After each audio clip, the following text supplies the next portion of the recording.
Welcome back to another episode. We appreciate you coming back always. Please like, subscribe, comment, and share.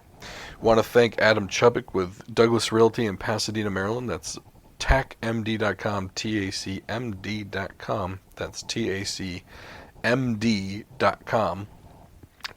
Team Alpha Charlie with Douglas Realty in Pasadena, Maryland. In an ever-challenging real estate landscape, if you're going to buy or sell a home, you really need to go with a professional real estate agent. But I mean, let's face facts, there's thousands of real estate agents out there. The reason why we recommend Adam is because he actually cares about his clients, tries to do his best to do what's in his client's best interest and not just his own. And when I tell you that is probably the most important aspect to a real estate agent, I cannot understate that enough or overstate that enough. You really want someone who's going to advocate on your behalf, someone who's good at negotiations, someone who shows up to appointments on time, someone who can get you into houses before other people, or at least not make you wait. I remember one time when my wife and I were looking for a home, we had a real estate agent, and it was a hot market, and she wasn't able to get us into homes until 2 or 3 days after they were on the market. And by the time we got to them, they already had offers on them and accepted. So we missed out on houses because of that. Adam's got a really great team over there. They will make sure to get you into properties in the right amount of time so that you can have all the opportunity to make the offers that you want to. And if you're selling a home, I'm telling you, there is no one better at showcasing a property than Adam's team. The videos and photos he takes of homes are amazing. Really high quality camera work, drones from above, does the property outlines, all of that stuff, all of those pictures, all of the camera work that goes into it. I'm telling you, he sells homes probably faster than anyone I've ever seen, simply because of his marketing of the properties. And not just the fact that he puts it into certain publications, but between his social media team, his website, his camera teams, his editing teams, the houses that he gets to put up for sale are very, very well marketed, and really that's something to consider. I mean, look, you're paying a 5 to 6% commission to a real estate agent. You might as well go with someone who's going to use a good portion of that commission to market your home and sell it for top dollar. So go to tacmd.com, that's tacmd.com, and schedule your appointment with Adam today. So we have a hodgepodge of an episode because we got a few things that we're going to try and talk about. I think I can only remember one right now because my brain shorted out as I was reading that intro. Very good intro, by the way. Thank you. I felt very professional in that one. Not as many ums as I right afterwards. Professional show here. Yeah. Top notch. Oh, speaking of the show, I don't know if any of our listeners have noticed a difference in the sound, the audio, but we did change our setup here. Prior, we were using, what are these, boom microphones? Sure. And we have switched to a wireless system that is certainly more comfortable for us because, like, I can walk across the room if I wanted to. I haven't. No. But if I needed to. But if you wanted to. Right. Yeah. I could. Options. Right. Like, say you needed something from the fridge in there, you could go. So I don't know, sometimes as we're recording, you'll notice, like, one of us will stop talking for a minute, and it's because, like, Alex ran into the other room to grab something out of the fridge, or I had to go upstairs and pee, or so. So it's like, now we could just say, hey, I got to pee, and hit pause, and then start again. That's what Rogan does. But we don't have that technologically. We don't have Jamie. Yeah, we don't have the pause restart cable. Honest to God, I don't think I know how to do that. Like, if I hit the stop button, I don't know if I hit the record button again, if it would record. I really don't know. Like, we've never tried it because I haven't been bold enough to attempt that. Right. Because with my luck, I would hit stop and it would just and I would try to restart it, and it'd be like, "Fuck you," and it would just close. Yeah, we're And just going. We would lose all of the show up until then. Yeah. And you and I know for a fact that happened. You and I would just be like, "Fuck it, no episode this week." Yeah, see you, dude. Yeah, right. Not especially if it happened like 40 minutes in. Oh yeah. I'm not doing that again. Yeah. Yeah, it's hard enough like when that setting isn't set, and we've gotten like 3 minutes in, we're like, oh crap, that was good. That was some good stuff. It just Right. changes the tone of the show. Oh man, But- that happened. You would think episode 245. Yeah. You would think that wouldn't happen anymore. Right. No, I think on episode 242 it happened. Yeah. It will happen again. Well, here's and we think 245 were, if nothing else, you can say these guys certainly are perseverant. Like Yeah, right. We're really hanging on there.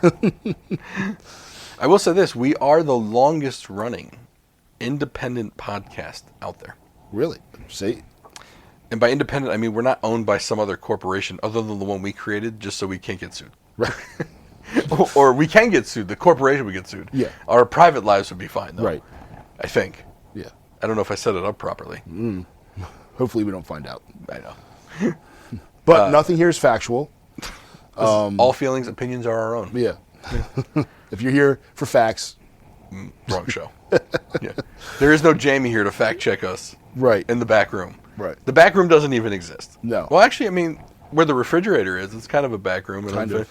We could. I mean, it's more like a dungeon. Yeah. Because there's no finished floor there. Right. I mean, when I say finished floor, I'm really using that term loosely for what we're standing on.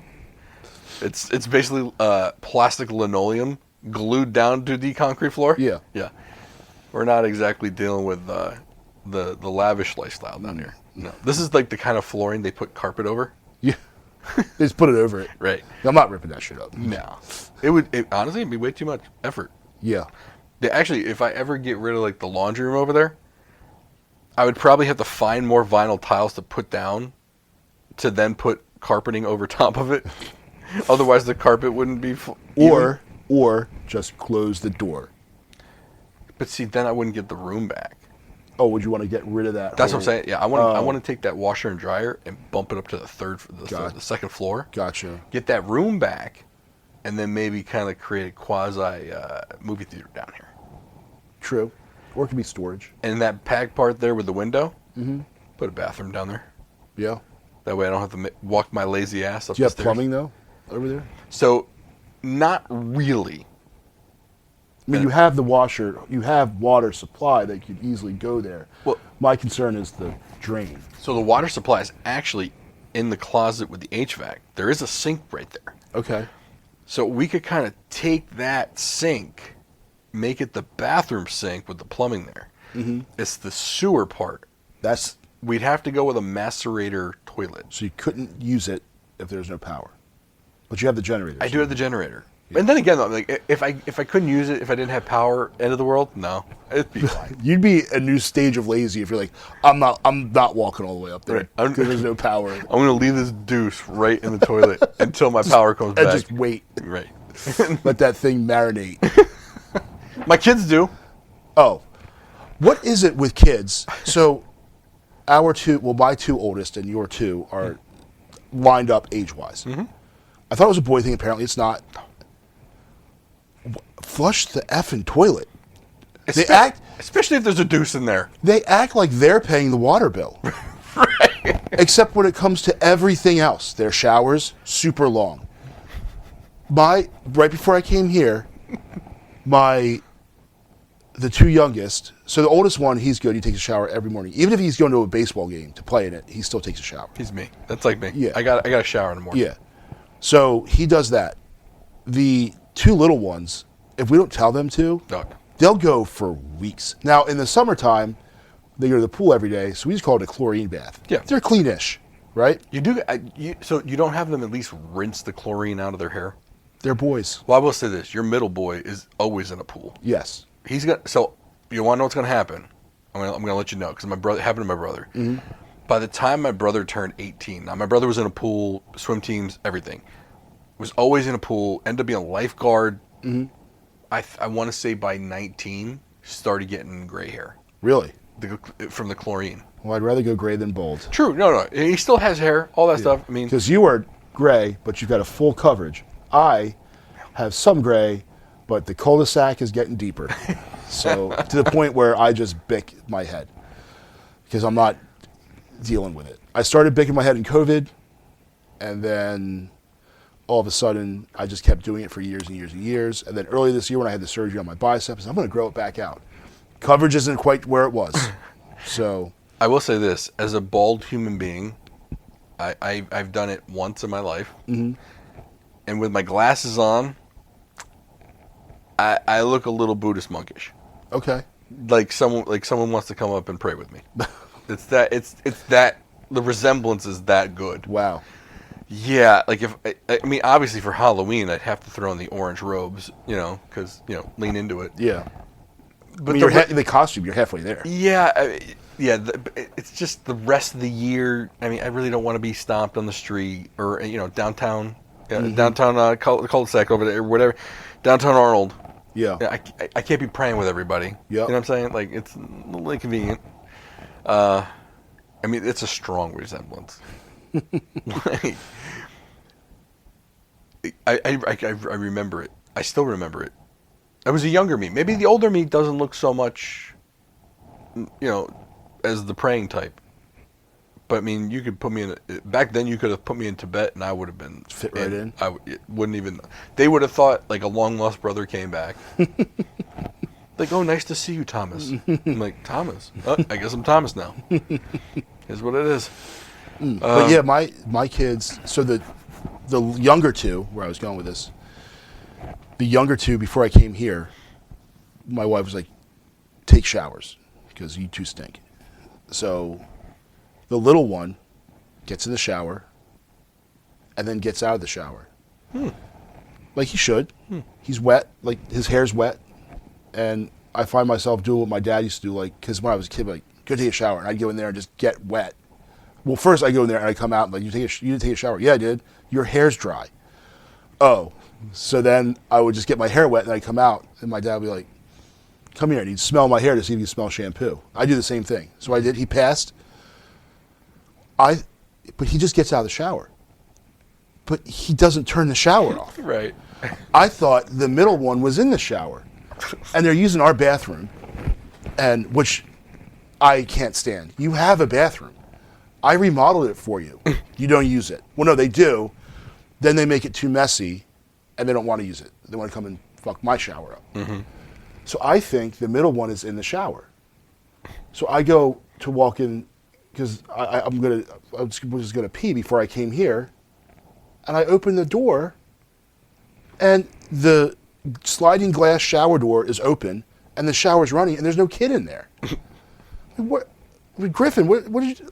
Oh, I thought the other one is in his room talking to some little girl on the phone. I'm like, dude, go. One of the neighbor kids, And I'm like, what are you doing? Oh, he's out of the shower? Yeah, he's out of the shower.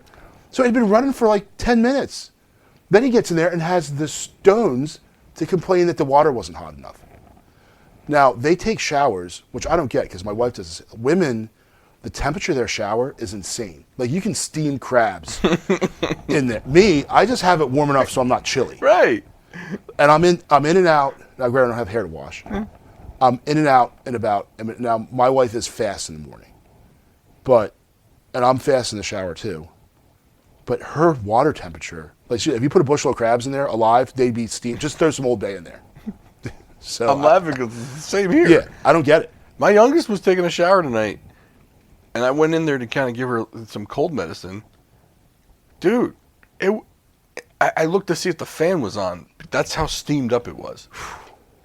And the fan was on. Yeah. I'm like, it's steamy in here. Yeah, the fan can't handle it anymore. I'm like, how are you not burning your skin off? Yeah, throw some shrimp in there. I'm hungry. Like, wow, this is impressive. If this is how you're going in there and just taking it, you're just taking the scalding hotness. Things would burn on me. Yeah. I can't handle it. Though, I will say this though, I'm gonna defend both of the boys here. Mm-hmm. Younger one left it on for efficiency, so the middle one could kind of just jump on in. I understand that logic, and the other one, which would make sense if he were on deck. Sure. The kid wasn't even in the dugout. But see, He hadn't even pulled into the parking lot yet. but so I'm understanding the younger one's logic. Yeah. The middle one, I also get. He's thinking that he's not out yet because the water didn't stop running. He's waiting to hear the water go off. Right. So they just got the wires crossed. Yeah. When really, someone should have been monitoring this. So it is someone's fault. So I'm just going to go and do what usually happens in my house and blame me. There you go. And that problem is solved. Yeah. We know exactly where the blame is. Yeah. Yeah. Well, you know what they say. If you're pointing one finger at someone else, Pointing three back three at right yourself. back at you. By the way, That's why I use knife hands. Right. Because they're all coming at you. I told my daughter that the other day, and the wife and the other daughter were in the car. Not one of them understood the reference. Even my wife. I had never heard it before. My boss was talking about that because we were having a discussion about some of our subordinate supervisors, and he was like, because then the one guy always has excuses. So, and then he said, yeah, you point one finger, because he said his mom used to say it. And that's where I said, that's why I use knife hands. So it's... Well, I thought it was funny. I had to point it out to my wife. Like, I literally had to I had to, demonstrate? I had to demonstrate it. And, I had to open it up. I like, you see these three fingers? Who are they pointed at? And she's like, oh. And then she giggled. I'm like, you didn't know that? Like, no one's ever brought this up to you in your 40-something years? She's like, no, it's the first time I heard it. Yeah. So that's why you should adopt the use of the knife hand. I mean, it's in point. I love the knife hand, and when the boys are getting the business, they get and I'll see, like, because they're little dudes, right? So they love their mom, but there's a difference between mom getting on them and dad, because my threshold's much higher. So by the time I get like worked up enough, like they really know, like when they hear me coming up the steps, they're like, oh crap, we did it now. Yeah. And it's not just go up there beat them up or anything, but now you've gotten me to the point, like now I have to be involved. And I was perfectly fine. Like, you've awakened the sleeping giant, right? So, but I'll hear her getting into it with him, and then I'm like, oh, and then the knife hand's like it's like forming, right? It's like coming out, and then all of a sudden it's there. It's there, like, and they're getting it. So, Speaking of coming up the stairs, and then we'll move on. So, the scariest thing, my mom was the scary one. My dad was the military guy. My mom was the scary one. 5'3", didn't weigh a damn thing. Just my brother and I are we're not large at the time, but 5'9", almost 6 foot between the two of us. My mom was so pissed one day. She went in the spare room, and we were going somewhere. She pulls out the luggage. So we're upstairs. She pulls out the luggage, just yelling the whole time as she goes and gets it. She starts throwing the luggage down the stairs, just flinging it down. And she looks over to both of us and points. She goes, if you don't knock it off, you're next. And my brother and I just looked at each other like, oh shit. This little lady's about to throw two grown-ass people downstairs. Because she was flinging these and these were like back then the suitcases were heavy and enormous. It wasn't like we got today with the rollers on. Nobody had rollers back then. no, these are hard plastic. Yeah. American Tourister. Oh yeah. American Tourister. I remember that. And if you took them on the airplane today with nothing in them, you probably have to pay money because they're overweight. They were 45 pounds with nothing in them. So yeah, no, she was this is the wildest thing. Didn't have to do anything, but she was flinging them down the stairs like, you're next. Like, shit. Yeah, my roommate in college, his dad's Italian, his mom's Puerto Rican. Ooh. Yeah. And his mom would get mad at him and like hit him with her shoe. She'd pull her shoe off and hit him with the shoe. The chancla. And then if he didn't, so then he got smart and she'd pull the shoe off and he'd run away. And she got so good she'd throw the shoe at him. So he gets the bright idea, and he had a scar on his forehead from it. He's like, oh, I'll go stand in front of the china cabinet So he's like, he goes, you tell him the story, it's hilarious. He's like, haha, look, what are you going to do now? You going to throw it downrange? Mm-hmm. He said she took this shoe and threw it like a knife, and it hit him right in the forehead. He needed like 3 stitches. Oh my! She did not play. No. So, yeah, but no, I think everyone has that story, one parent or the other. So, Although nowadays everyone's like, oh, it's we have to treat our kids wonderfully. yeah, gentle parenting. Oh god, grosses me out. Let's make better choices. No. No, you'll make a better choice because I'm about to smack you upside your head. Yeah. Even though I won't. Yeah. But I'm gonna come close. Acknowledge their position. No, remove the excuse. Mm-hmm. So, anyway, but yeah. Car talk. Starting this from an avenue of frustration. Had more work done on the Yukon. This was a car. All right, so I bought this thing because it was supposed to be cheap to repair and barely have any issues. The major issue, transmission, right? Kind of knew that was going to come eventually. Had it rebuilt. Torque converter, transmission, rebuilt, no big deal. Big price, knew it was coming. I can't get some of these issues out of the car. So I think it's a 20-some-year-old car, and you're not going to get them out. And I would drive said car until it just stopped working. So, all right. So the initial issue that I had was going about 70 miles an hour on the highway. Take the foot off the accelerator, and you'd hear a drumming noise. Do, do, do, do, do, do, do. Okay? Took it to a mechanic. Can't find anything. Puts it on a dyno. Uses the mechanic's stethoscope. Can't hear where it's coming from. Mm-hmm. He's like, look, man, you got 8-year-old tires on this thing. He goes, I think it's probably your tires. Cool. I plan on replacing the wheels and tires anyway. So I bought a set of used wheels and tires. All in, $700. Noise doesn't go away. Now I got a vibration. Okay? And while it was in the air, at the other mechanic, I noticed my upper control arms were blown. All right, let's get those done. Those are fairly inexpensive. Do both upper control arms. Get the wheels balanced and alignment, tires balanced and rotated, or balanced and aligned. Still happening.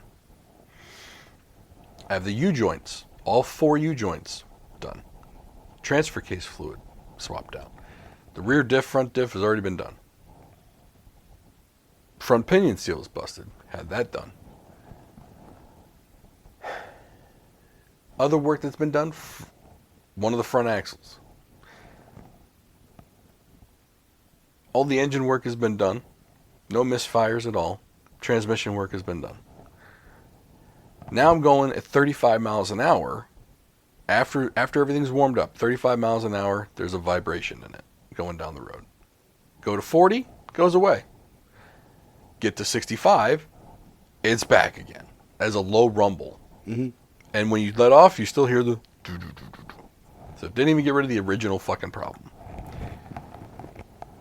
So I'm like, what the fuck else is left? U-joints are brand new. Transfer case fluid, there was no metal in it. Brand new fluid. Diff fluid, brand new. Front and rear. I don't know what else there is anymore.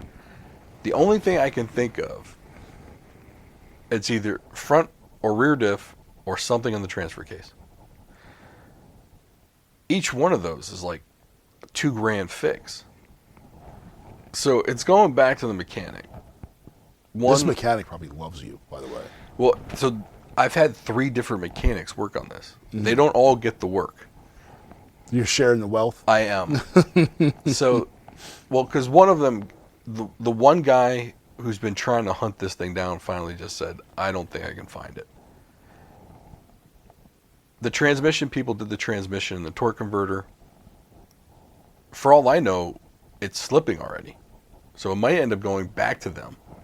And hopefully this shit's still under warranty. It's only been a year. But it's going to go back to one of the original guys who worked on the engine, got rid of the misfires. He doesn't diagnose things very well, though. You need to go to Car Wizard. Dude. You need to drive out to Topeka, Kansas. Or the royalty guys, or Yeah. something, like the guys down in Georgia or Savannah. I don't know where the fuck they are. They're down south. Mm-hmm. I need a mechanic that knows shit. Or that at least knows how to diagnose shit properly. Like, I don't want to guess anymore. I just want to know what it is. Or you need to find a guy that worked, say, for a government, like a state, county, whatever, that had a lot of GMT 800s in their fleet. Yeah. And the funny part is, you wouldn't think it would be hard to find someone who knows these GMT 800s very well. Yeah, because there are a billion of them. Well, and most mechanics have them. Yeah. They have either the 800 or the 900. Yeah. In fact, the guy who's going to get it this week has a 900. And he's had 800s. Mm-hmm. The other guy who had it, he's got one now. Mm-hmm. The mobile guy who comes to my house, he's got a Sierra HD. Like, so all of these guys have these vehicles, and they can't figure out. So they can all replicate the problem. Oh, yeah. I take them for a test drive. They all can hear it. Why don't you ask them this? Is it that big of a deal? They all say no. Well, especially because it's been on the dyno, and like the guy's been looking, Yeah. and he can't really see it. But I'm like, but when you're in the car and you're going 70 on the highway, and you can feel the vibration, and you hear it going, like, it's not subtle. You need to take yourself back in time to before you had a decent job and could afford decent cars and used to drive pieces of shit cars. Mm-hmm. You probably would have accepted it. Do you understand though? I already have. Let's see. I have a 12-year-old car. Yeah. So I have an older car. Mm-hmm. My wife's car. Yeah. Drives like a dream. Mm-hmm. It does have an issue. I mean, there's some kind of latch or something in the driver's seat where like I'll step on the gas and like it gives like a little, it like rocks a little bit. But I know where it is. Like you got to open up the seat and shit. And I'm just not gonna bother with it. Yeah. Like it's not like I can't live with some shit. Mm-hmm. This one seems to be an issue. And like I do think it's probably either the front or the rear diff, which could turn into it. Now, can you drive it like that? Probably. But if you're going 35 miles an hour, your car shouldn't shake. Is it like uncontrollable shaking? No, it's subtle, but it's there. Yeah. Like you can feel it in the gas pedal and in the steering wheel. So like my Sienna at 80 develops a shimmy. Mm-hmm. And it kind of goes away at like 87, but I don't want to go that fast. Right. So it's funny, when I drive that thing, especially like when I just drove down to North Carolina back in August. In Virginia, the speed limit is 70. I set my cruise at like 74. No one's pulling out on me at 74. Right. When it's 65, I set it at 70. Again, no one's pulling out. Like no troopers will be like, "Oh, I'm getting that guy," Mm-hmm. you know. So, I just don't care. Like, and it's probably something's out of alignment. Now, Siennas are known for chewing up front tires, and the front tires are getting there, which gets. I'm gonna have to replace those, and I hate buying tires. I hate it because they're so damn expensive and they wear out. And you know, my wife's car. So both cars are now paid off. My wife's car now has a flat tire in the back, like, but she's driving the other car, so it's like, who cares? We'll get it fixed at some point. Mm-hmm. But again, it's going to be like, oh, because last time I had to put tires, we bought two, and I want to keep the set matching, so it was.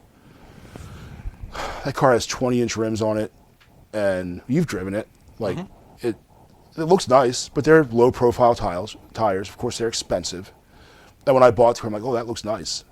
I wish I had gotten the car with 18s and the higher side, you know, because they're less expensive. Mm-hmm. So I bought two. It was like $700 for two to have two tires installed. It was just stupid. That's why you gotta get the Costco membership. Yeah. So Now, Sam's Club has tires, but they didn't have the Goodyear Eagle GTZ rated. I wanted to have a matching set. So now I got to do 2 more. So the matching set might go away at this point. I highly recommend the Bridgestone Destination LE3s. Mm-hmm. They are so I actually did 4 new tires on the wife's car. $800 mounted, balanced, everything for 4 new tires from Costco. Everything, like, all inclusive, like not just the tire price. It was everything. Because when they give you a tire price, they give it to you in the price out the door. Yeah, out the door price. Yeah. So each tire was like $202, but there was like a $60 rebate, which essentially covered the tax. Yeah. So it ended up being like $800. I think it was like $798 was the final total. Yeah. So for 4 brand new tires, and they're Bridgestones, so and those Destination LE3s. That's actually my 3rd pair. Or 3rd set. I had a set on the old Buick, and I've had them on the Edge. No problems with them. And here's the thing, and this could be a good segue into cars and new cars in general. Mm-hmm. The first car I drove was a 1993 Ford Escort. That car had 13-inch rims on it, and I forget the size of the tires. But I think, like, my dad put new tires on it, and they were like $60.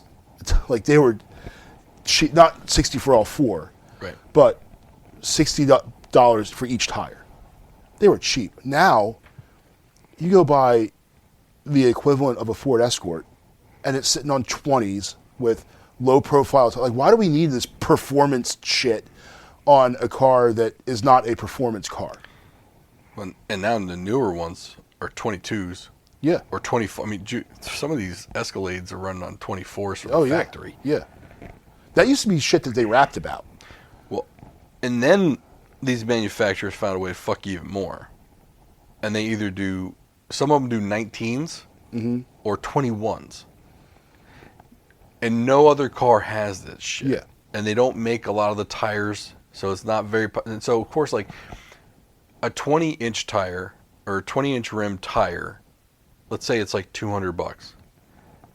Well, if you got to go to a 21-inch, now it's like $315 for the same tire. Yeah. Because they don't make a ton of them. Yeah. It's just like, wow, way to just fuck us over. Yep. So it's like the next car I get, I'm not going with an odd size tire or an odd size rim. Like 20s are now prevalent enough where the tires aren't that bad. Yeah.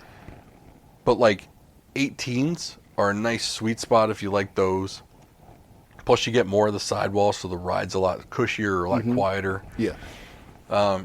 Like that was one of the things, like I was worried about getting tires for my wife's car because they're 255 55 R20s. The 55 is not a very big aspect ratio for the sidewall. Not on a 255. Yeah. Now, on the Yukon, I got 285 60 R20s. Now, the original tire on that thing was 275 70 R17. So, oddly enough, I increased the circumference of the whole thing. But you're on those things, on the GMT 800, you can go up to 33 inches of circumference. Oh wow! Total, like before you rub. Tread to tread. Yeah, before you rub, before it rubs on anything turn to turn. Yeah. So I went with something. I wanted still a thick sidewall, but on a 20-inch rim. Now I might end up having to get another set of rims and tires for that car if that's what's really the fucked up thing. I'm kind of hoping the mechanic will take the rims off of his GMT 900, put them on my 800, and drive around and see if the problem is still there. And if not, then I know it's the rims and the tires. Yeah. Will he do it though? Probably not. It's like, come on, man. Like, I don't feel like paying for rims and tires again just to find out that wasn't the problem. Right. Like, I want to find out what the problem is. So I'll talk to him and find out. Well, I think like Car Wizard loves the Buick LeSabre. That might be my next car. Me, Like- town car. Yeah. So I was looking at newer stuff, but I wanted the same size, or actually bigger.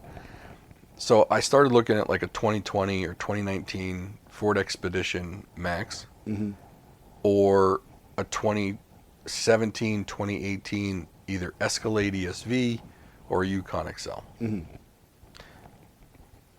Listing price is right under 30,000 with about 100,000 miles. You can probably get them for close to 25 because the car market's in the tank right now. Yeah. So the car payment would be roughly 450. Not horrible if I have to add It's a car still payment. below the national average for a used car, which is $529. And both cars are very nice on the inside. Yeah.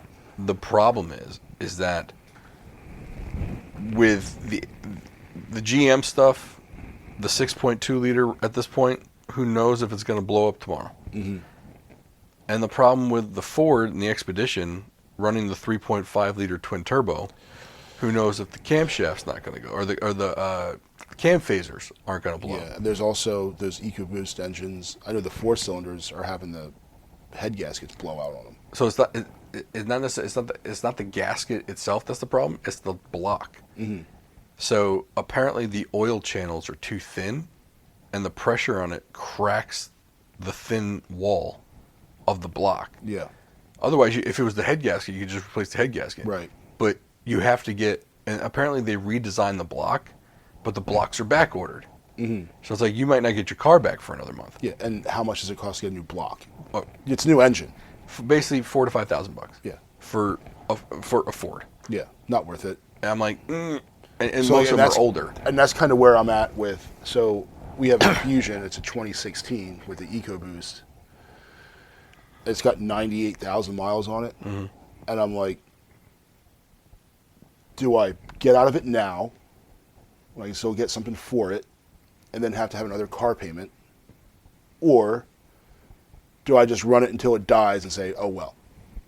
So that's kind of the... Your trade-in on that car is probably $3,000. Yeah.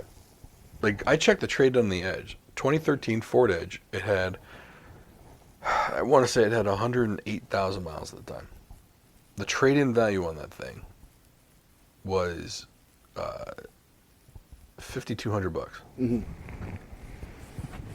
I wouldn't trade it in for $5,200. It's worth more to me. Yeah, exactly. Even if I just kept it as a third car, it's worth more to me. Yeah. Like the Yukon, if I take that anywhere, they're going to give me $1,000. It's worth more to me as just a runaround third car. Yeah. That I need to use in emergencies, even if I get another one. Yeah. And that's the thing. I have a third car coming because my mother-in-law is giving us out Lindsay's, is my father-in-law's car. So when he passed away in August, she doesn't need two cars. Right. So they didn't need it when he was there. Like it would just kind of sat there. So then I was thinking to myself, should I, like, I'm going to have a third one coming anyway. So, do I dump this one or just run it until the wheels fall off?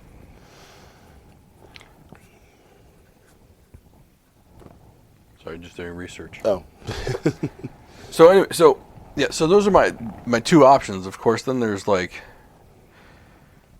I keep going back and forth. Like, I started doing research on like a 2009 to 2011 Lexus LS 460. I've loved those for a long time. yeah.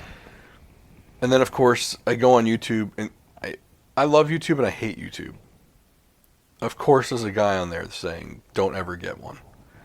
Because there's one repair that's always going to happen. And he goes, I've seen people go bankrupt trying to fix those cars because the repairs aren't cheap.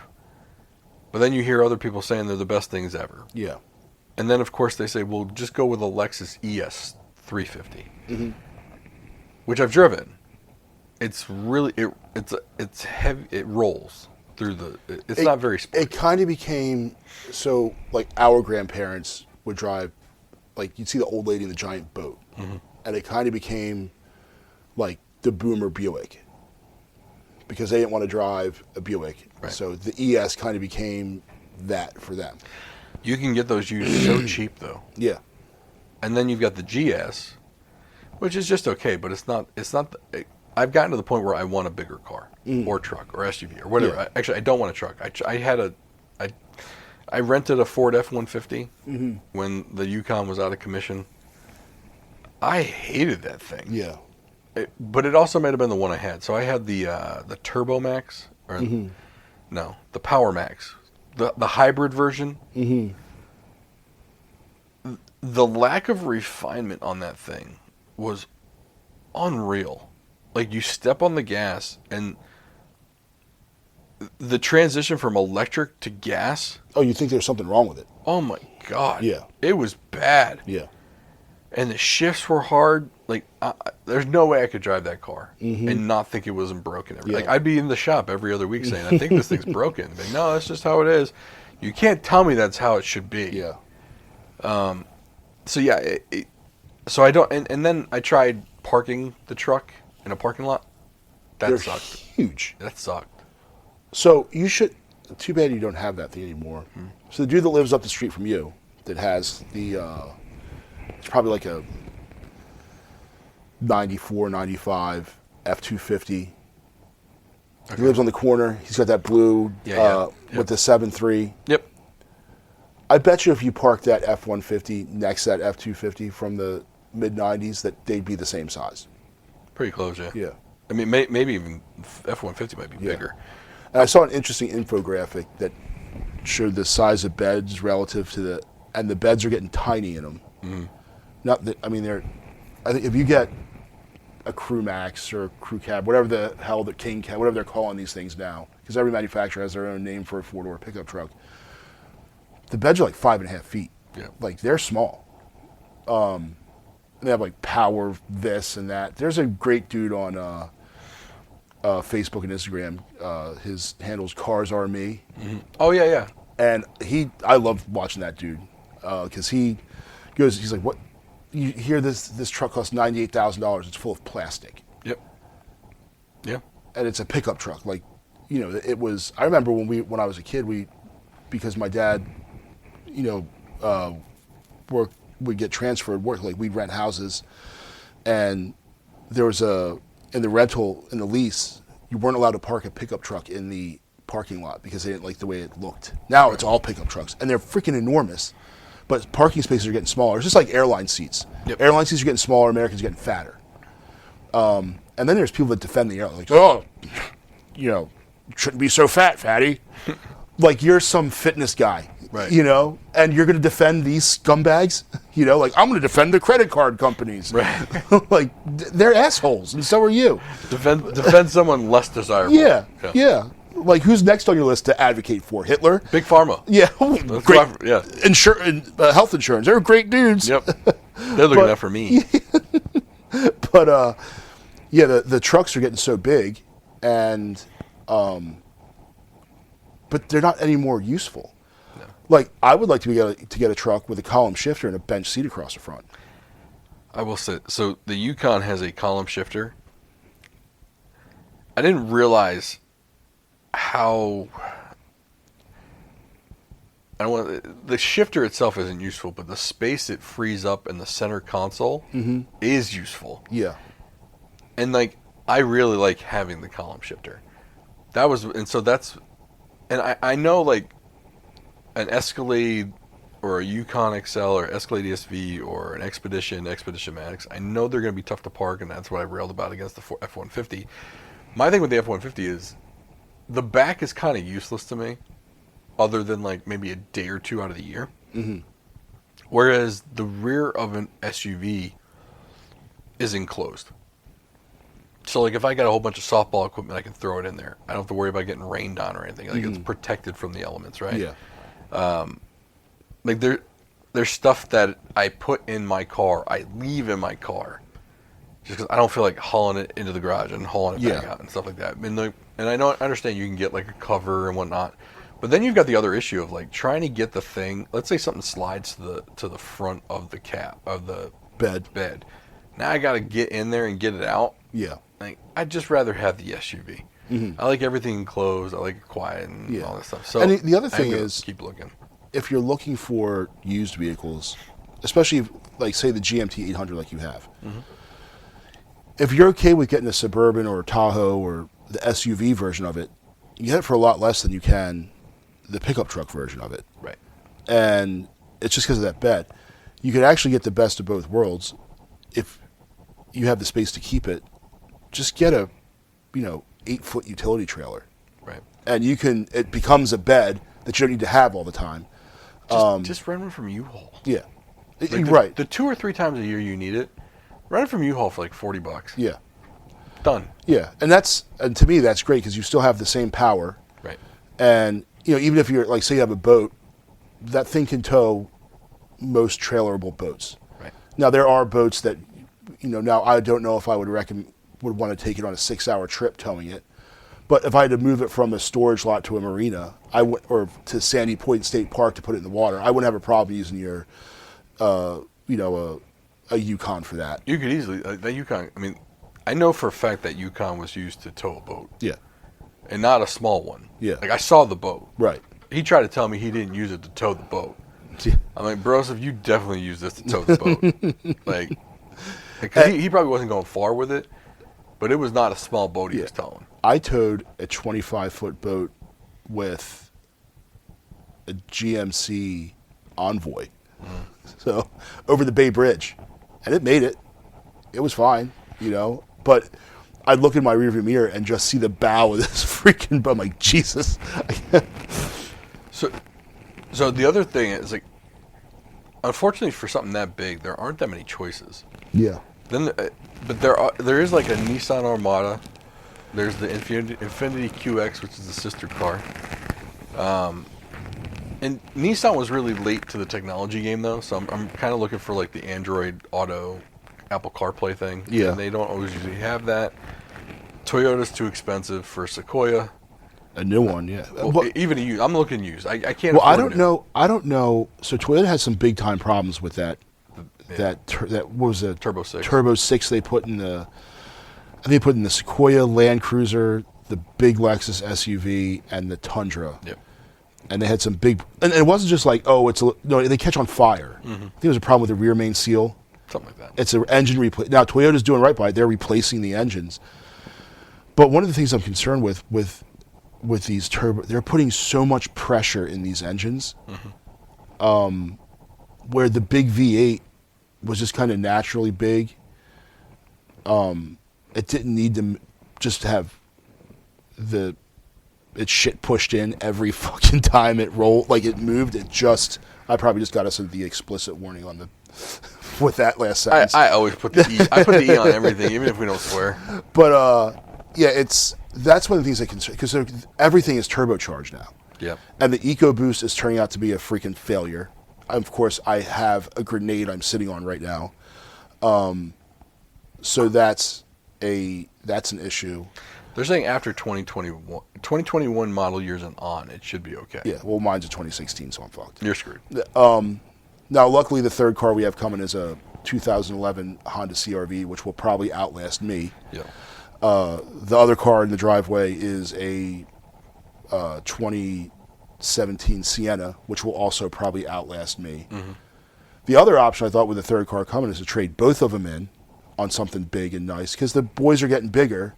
And as big as the Sienna is, if we're going, like, say we're taking, so right now it's fall ball season. So my wife ordered a canopy tent to replace the other 2 canopy tents that we had. Mm-hmm. I think I have to pay property tax on this thing. It's like a condo. Mm. It's huge. So I have to drop, it won't fit across the car. It has to fit lengthwise, which means I have to drop one of the seats in the back. So that resides in there. Our camping chairs reside in there. Mm-hmm. The bag of stuff she brings, like for the little ones, that's in there. There's a little trailer, which I think I need a CDL to operate, like the little pulling trailer. Yep. That to fit the giant condo tent. Mm-hmm. That's in there. So with all that crap in there, let's throw 3 kids and their baseball bags in there with her and I, and we're out of room. So that's where I might be in the Suburban Yukon, because no one else makes a vehicle that big. There's the Expedition Max. Well, there is one other option. although I don't think it is an option. The extended wheelbase conversion van, the 9-passenger. Yes. So I was. If we're dreaming, I'm just if we're Yeah. if we're just putting out ideas, The problem with those is they don't have a lot of cargo room in the back. you'd have so you can. Some of them allow you to remove. So this is why I said 9-passenger. Okay. You can remove the last row, and you'll still have seating for 6 Okay. because you'll have the 6 captain's chairs. Right. So you'll have the 2 fronts, and then the 4 middles. Okay. And the last row, which makes it 9-passenger, is a couch, just like a regular conversion van, Right. which can be removed. Okay. You'd have to find a space to store it, Yeah, it would end up. But- It but probably you- weighs a ton. but you'd have room for days in that thing, and everyone would be like laying in there like a king. Oh, yeah. To the point where once the oldest one's able to drive, you're putting yourself in the back seat with the 32-inch TV sitting up there, Yeah. and you're watching movies. But that thing also costs $100,000. Yeah, And I'm not in the $100,000 vehicle you can get one used range. for less. Yeah. I don't know how much less, but it's less. But and the thing is with like the average new car price now is $48,000. Yeah. The average new car payment is $749. Now when I had to pay 2 car payments, I was like $855 for the 2 of them. Mm-hmm. Now it's 0. So if I can get I'd probably be in the used car neighborhood. But again, I don't want to mess with AFM. Can you do AFM delete? Yeah. But the problem is, when does it have to be done to mitigate the damage that it does? So if there is no current damage and you do it, you're good. fine. I think the damage does happen over time, but I think if you get it and it's not giving you issues, Yeah. and I think you delete it, I think you're okay. Mm-hmm. But mechanics would know more than I would on Yeah. that. But I think if you've got it and it runs fine, I think you're all right. Yeah. And you just make sure you get deleted almost immediately. Yeah. You like leave wherever I buy it and go there and get it deleted. Yeah. But the 6.2 has other issues though too. Yeah. And the transmissions. lifters and- Yeah. And on I forget, the 2015 and on Suburban, those aren't GMT 900s. I think they're GMT 2000s or something. They changed the numbers on them. Right. Because it would have made sense to just go to GMT 1000, but they didn't. They had to make it difficult. I think the 2020s and beyond, if it has the 10-speed transmission, you're in trouble. Yeah.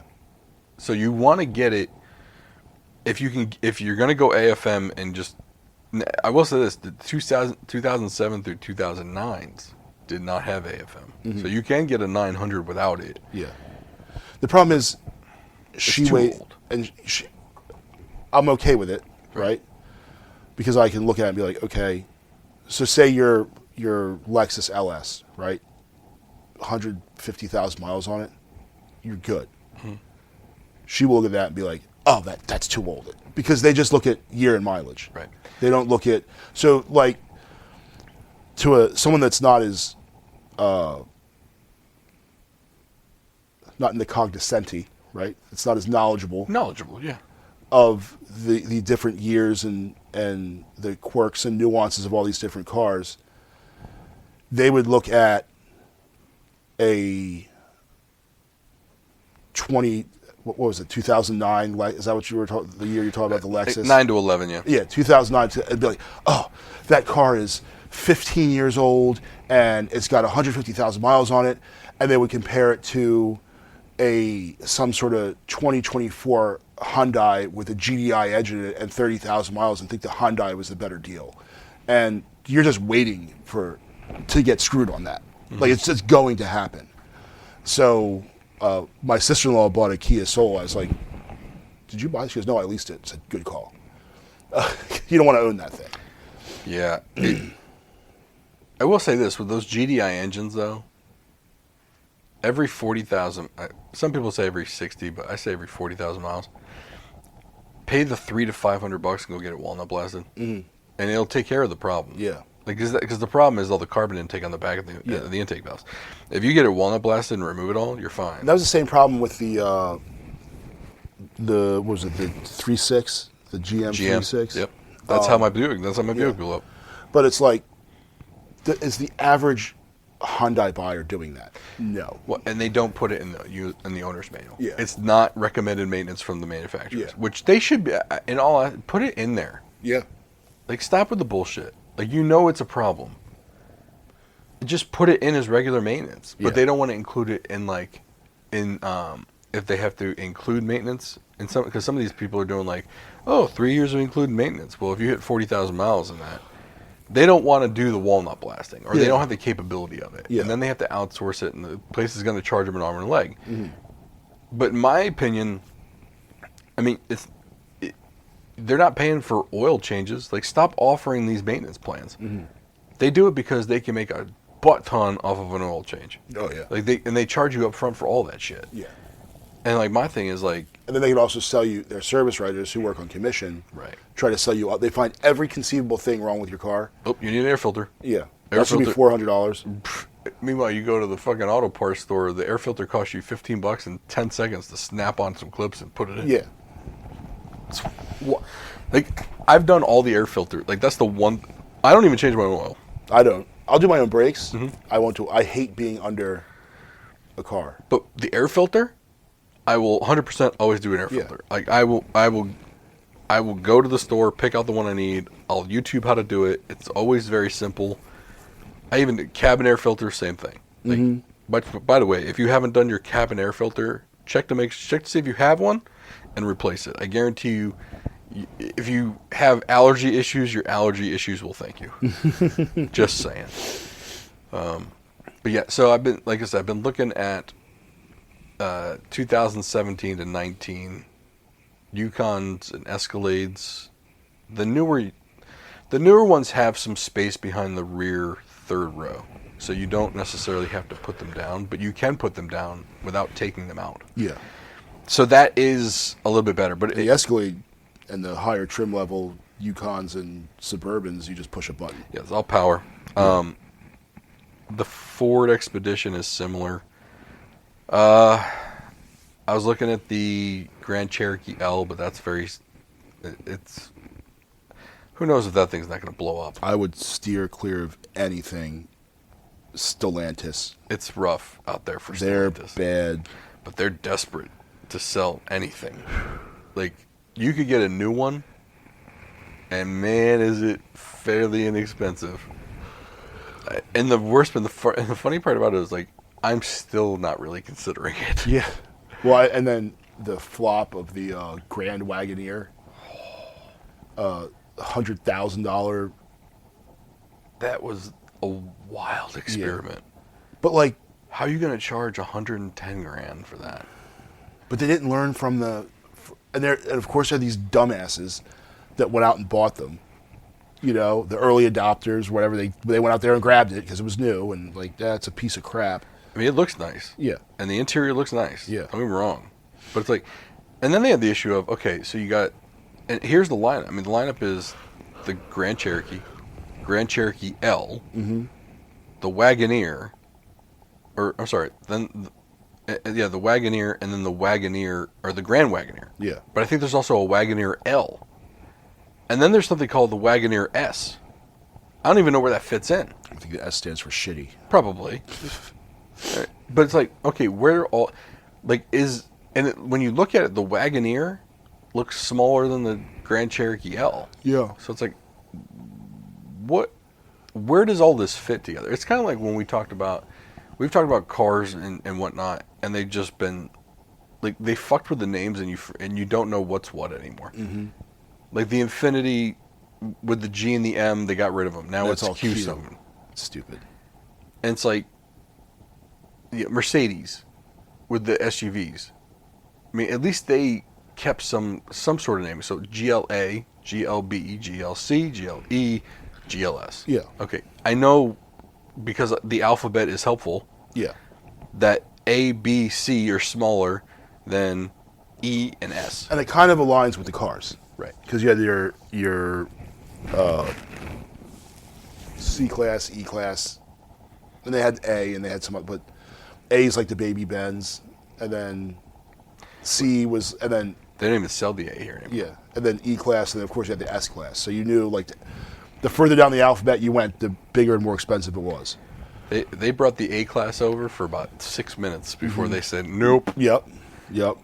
They even had like the Metris and the B class. I think there was a B class. There was a I van. kind of liked the R class, I did too. which was like a minivan. That was when it shared a lot of parts with the Chrysler Pacifica. Yeah. Before the Pacifica became a minivan. Yeah, I thought that was a pretty cool car. That's reliable as shit, by the way. Yeah. So anything with that Mercedes 3.5 liter is fairly reliable. Yeah. And Did they put make an AMG version of the R class? They did the R55, the 5.5 liter V8 in a fucking minivan for the most part, and that thing would scoot. Yeah.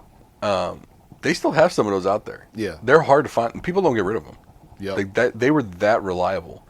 Yeah. So my buddy that I was telling you about, I think it was this episode. Yeah, his mother threw the shoe at him and hit him in the face. Yep. He's real into cars. He's not married, doesn't have any kids, so he's got like, he'll buy a Camaro that's like cammed out, and He's got piss away money all because he doesn't yeah. have kids. Right. Yeah. He's an engineer and lives by himself, but his daily is an old E class with a 3.5, and he's like this. It's easy to fix, but here's the thing: go to any third world shithole country and look at what the taxi cabs are, and they're E class. It's an E class. Even like you can even get some S classes fairly cheap. Yeah. And not the 07 to 09 when we had that stupid looking front fender lip hump, whatever thing. Man, did they fuck up that. So when they went from 06 to 07, that redesign sucked. Uh-huh. The interior was gorgeous, though. But they had that front fender hump looking bullshit. Like, if you see it, you'll know exactly what I'm talking about. You're like, God, this is ugly. There's a guy on Instagram. It's Matic Mechanic, and he roasts cars. He roasts the S class. Like, he's like, what was the thing? It was cars that you buy if you don't have any money but want to look like you're rich. And he talks about the S class. He's like, all of the problems of owning a Mercedes Benz with none of the benefits. But some of those S classes had that 3.5. Yeah. But the E class, I think, is that sweet spot. Like, Yeah. If you really want, like, if you want a luxury name brand, I think your best bets are probably the ES from Lexus, the GS from Lexus, the E class from Mercedes, or to be honest with you, any Mercedes with the 3.5 in it. Like the ML350, those things run and run and run. But then they have the GL3. It was the GL350. Now it's the GLS 350. That thing runs and runs and runs too. I'm not a big fan of the plain interiors, but they were one of the last. They're one of the last auto manufacturers to put like a wood grain, which I like wood grain. I think it looks nice. Like I love those Lexus interiors with the wood grain on it, on the steering wheel, on the front. But yeah, a brake job on one is on a Lexus GS or a GS, not GS. The whatever. What is the big one? The LS. Not the not the Lexus. It's the Mercedes GLS or the GL, whatever it was. Yeah. A brake job on that thing for all four wheels. If you go to the dealership, it's like fucking $3,000. Yeah. You do it yourself, it's still like $1,000. Yeah. Like the parts people know. If you're going for it, you got some money. Yeah. And they're going to get you for it. It's the same brakes, though, on a frickin' Ford. Yeah. Yeah. I mean, not really, but you know what I mean. Yeah, it's still... Brakes are brakes. Right. Right. But I noticed BMW didn't make your list. What, is it like one to get? Yeah. Unless it's an older one with an inline six, fuck no. Yeah. And don't get a 7 Series with the Vanos system, especially the first years of the Vanos system. Hoovy did a show on one of Hoovy's so old funny episodes. because he goes out and buys cars that he knows he shouldn't. Yeah. But because he makes money off them because he Right. gets content. Yeah, and then he sells them. Right. But he takes them to the car wizard to get. What did he pick up? An M5 for like 18 grand. He's like, look at this thing. And then it's like the Vanos system was. They essentially beta tested that on the public. That Vanos system just. And the worst part of that the BMW 750, the IL version was just there were some years it was a gorgeous car. Yeah, but BMWs now are just so ugly. Like we live that kidney design on the front. It's It's so huge. big now. Yeah. It used to be tasteful. Now it looks like lungs. Yeah. Like it went past kidneys. Now it's lungs. It's worse than the Acura Bucky Beaver look. What about the beak look? Or is that the Bucky Beaver? Yeah. One? Like with the when It they had has the buck teeth. Oh, they had the beaks on them. Yeah. With the metal beak. Yeah. Hey. And then the Lexus with the Like was your fucking wide focus mouth? group full of blind people? It must have been. The Lexus with the fucking it was the one that went in and then out. Yeah. It was like one big grill from top to bottom. I was like, your designers must have been fucking blind. And this is another thing I'm going to say about Toyota. And it's not all of them. But not only did blind people, and this is another thing that's blind people, but designing cars probably ain't your jam. Right. And a lot of other jobs are. Yeah. But some of the interiors, like the interior of like the older Venzas, like that asymmetrical bullshit. Oh. I literally haven't bought one because of that shit. Mm-hmm. It looks awful. Now I can't look at that. Yeah. If I got to drive that every day, I can't look at that. Now Acura did redeem themselves. Because what's the big Acura sedan? MDX. No, No, sedan. RLX. Yeah. I saw an RLX. I was going to a retirement party, and 50 was all jacked up, going the wrong way, which was weird.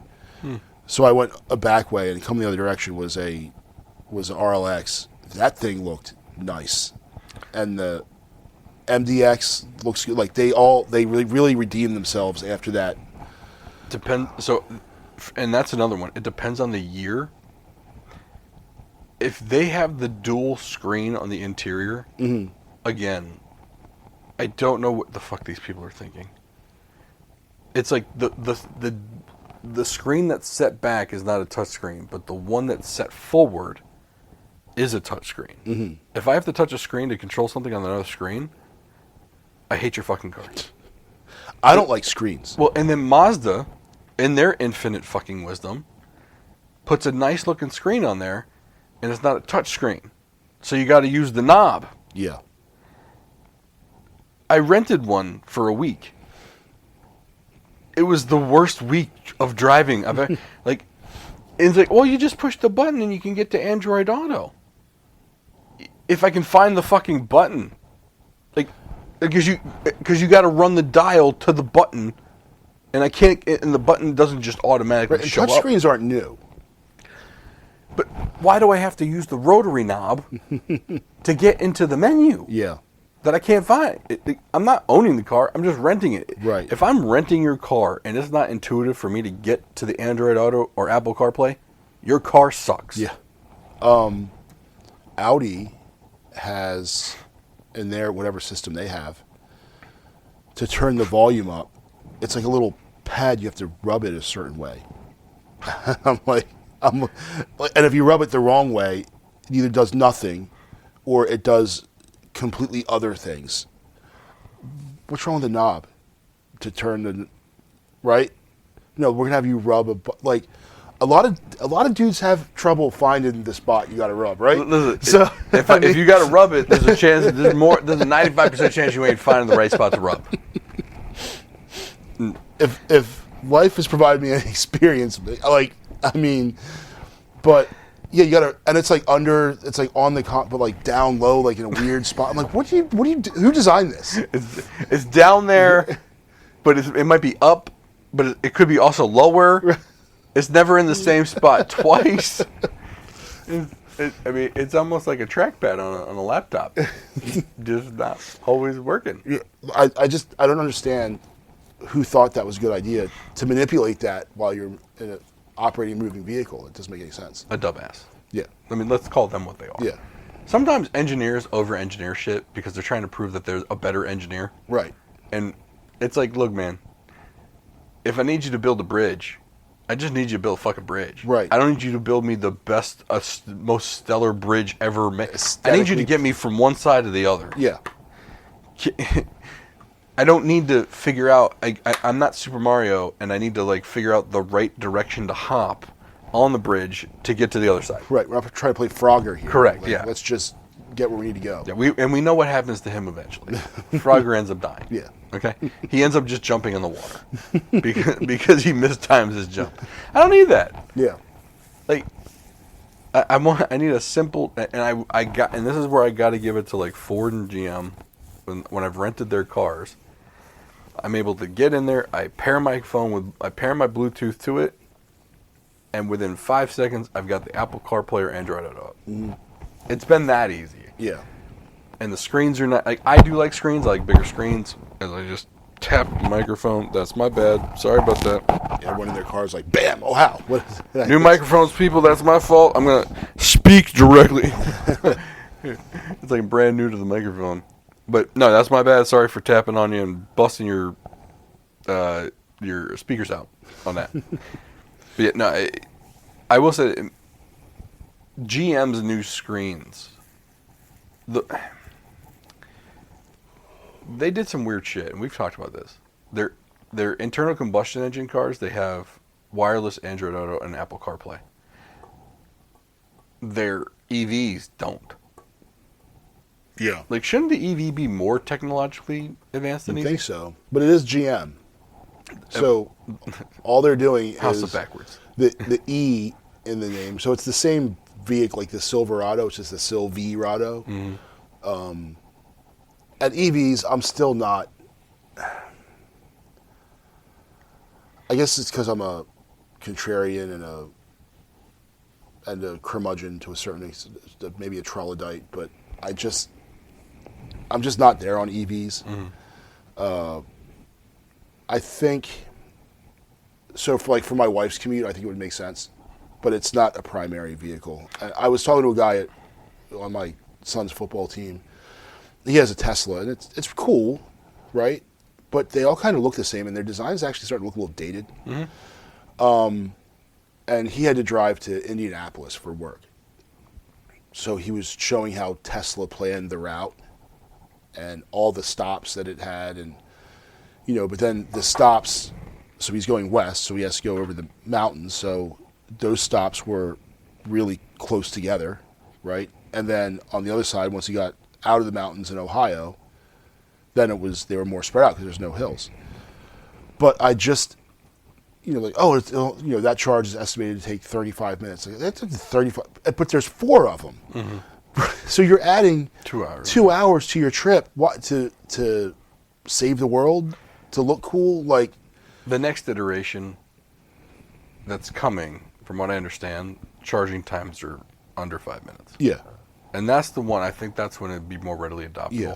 Because a buddy of mine's got a Nissan Aria, and he uses it for commuting to Virginia from Ellicott City. And he even said, look, I wouldn't have 2 EVs. Mm-hmm. I'd have one internal combustion engine for longer trips, because he's got a daughter that is going to college down in Georgia. Yeah. And he said, I use my EV for commuting. Yeah. And he was blunt. He's like, that's where we're at right now. Yeah. Until the charging gets better, he said that's where we're at. Yeah. Yeah, and it's real, like, now, and he was telling me, like, the supercharger costs more than the regular one. Yeah. And, well, I will give Tesla credit is they did not patent the charger, so, like, everyone's using the same stuff, which is cool. Right. Could you imagine, like, oh, no, I got to find one that has a Ford thing. I got to find one that has the Volkswagen thing. Yep.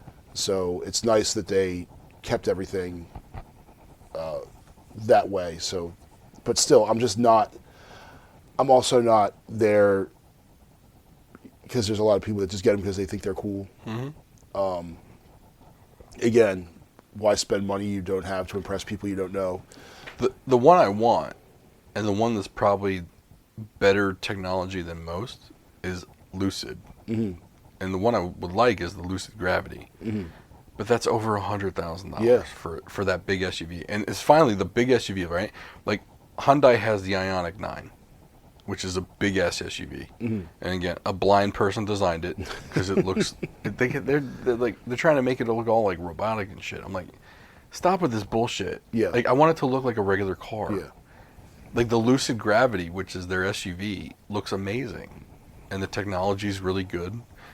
The ergonomics are really good. Like it's a really well done. And like I know Tesla has like the Model Y or X, whichever the one with the gull wings is. That's the X. I don't need gull wings. No. I just want it to be. I want it to look like a regular SUV and get me down the road. And I want it to hold. I want it to hold 6 to 7 people. And I want it to have room in the back. Yeah. That's it. And that's what the Gravity's got. But it also costs $100,000 fucking dollars, and I don't have that kind of money. Yeah. And until these prices come down, and people are like, well, you can get a Model 3 for like $30,000. That's great. I'm not paying $30,000 for a compact car. For a Toyota Corolla size vehicle. Especially when a Toyota Corolla is going to last me forever. Yeah. Just not going to do it. Yep. And I can get the Corolla for 23. Mm-hmm. And it'll get close to 60 miles per gallon. Yeah. Like your value prop ain't there anymore. Mm-hmm. And so I will say, I mean, and I know it's going to be controversial, but the Chinese are so far ahead of us as far as EVs go. Like, I highly recommend go check out Rich Rebuild's channel.